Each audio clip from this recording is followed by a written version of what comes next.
আমার বন্ধুগণ, গোটা দুনিয়া জুড়ে 800 কোটি মানুষের ভিতরে 200 কোটি মুসলমান, বাকি সব অন্য ধর্মের।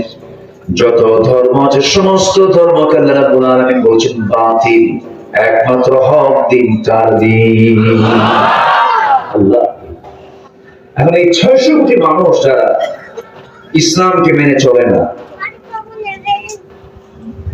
ধরুন গোটা পৃথিবীতে ইহুদি আছে, ইহুদির সংখ্যা যদিও কম, 1 কোটি প্লাস।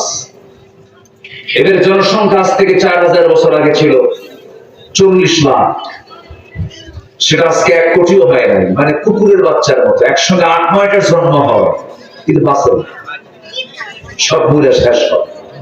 আমি কি ভুল বলছি? আর একটা গাভীর পেট থেকে বাচ্চা হয় কয়টা? বাজারে কোনটা বেশি দেখা যায়?